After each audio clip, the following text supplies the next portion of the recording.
আসসালামু আলাইকুম ওয়া রাহমাতুল্লাহি ওয়া বারাকাতুহু। কোরআন তেলাওয়াত শুনুন এবং শিখুন চ্যানেলে আপনাদেরকে স্বাগত। সম্মানিত দর্শক, আজকে আমরা আলোচনা করব মসবুকের নামাজের নিয়ম সম্পর্কে। তো আসুন প্রথমে আমরা জানি মসবুক কি। মসবুক কাকে বলে? জামাতে নামাজ শুরু হওয়ার পর কোনো ব্যক্তি যদি ইমামের সাথে কোনো রাকাত পড়তে না পারে, বিলম্বে মসজিদে পৌঁছানোর দরুন বা অন্য যে কোনো কারণে, তবে সে ব্যক্তি শরীয়তের ভাষায় মসবুক। কোনো রাকাতে রুকু পেলে সেই রাকাত পেয়েছে বলে গণ্য হবে। মসবুকের নামাজের নিয়ম: ইমামের সাথে সে সালাম ফিরাবে না। ইমাম প্রথম সালাম সম্পূর্ণ করার পর সে দাঁড়িয়ে যাবে। এরপর মসবুক তার নামাজের যতটুকু বাকি আছে তা সম্পূর্ণ করে তাশাহুদ, দরুদ, দোয়া, মাসুরা পড়ে সালাম ফিরিয়ে সাধারণভাবে নামাজ শেষ করবে। অর্থাৎ ইমাম সাহেব প্রথম সালাম ফিরানোর পরে আপনি উঠে দাঁড়িয়ে যাবেন। তারপর যথা নিয়মে সূরা ফাতিহা পড়ে রুকু সেজদা করে তাশাহুদ, দরুদ, দোয়া, মাসুরা পড়ে সালাম ফিরিয়ে নামাজ শেষ করবেন। কিরাত পড়ার ব্যাপারে মসবুক তার যে কয় রাকাত বাকি আছে তা অনুসরণ করবে।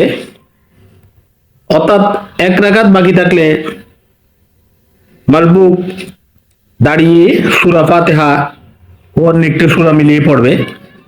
দুই রাকাত বাকি থাকলে উভয় রাকাতের সূরা ফাতিহা ও অপর সূরা মিলাবে।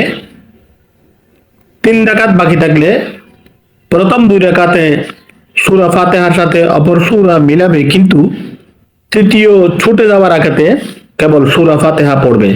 অর্থাৎ এটা যার তিন রাকাত নামাজ ছুটে গেছে সেই ব্যক্তির ব্যাপারে নিয়ম।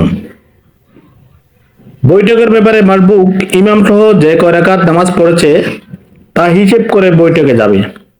প্রতি জোর রাকাত শেষে বৈঠকে বসতে হয়। তাই যে কেবল এক রাকাত পেল, ইমামের সাথে সে ইমামের নামাজ শেষ করার পর দাঁড়িয়ে নিজে এক রাকাত পড়ে সেজদা সম্পন্ন করার পর বসে তাশাহুদ পড়বে, কারণ এটা তার নামাজের দ্বিতীয় রাকাত।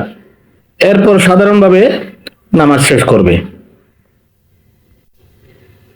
অর্থাৎ দ্বিতীয় রাকাত পড়ার পরে তারপরে তৃতীয় রাকাত পড়বে।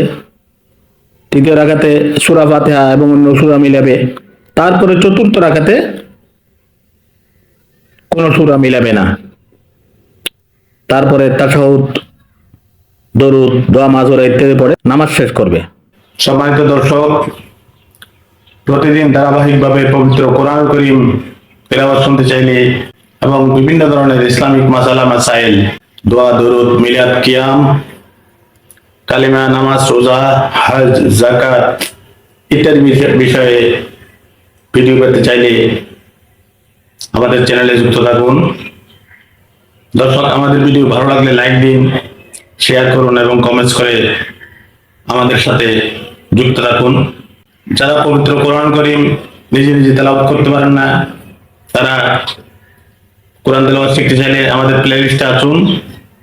আমাদের প্লে লিস্টে নুরানি শিক্ষার ভিডিও আছে, দেখুন, শিখুন, অথবা তাও সময় না হলে আমাদের সাথে সাথে তেলাওয়াত শুনুন এবং পড়ুন।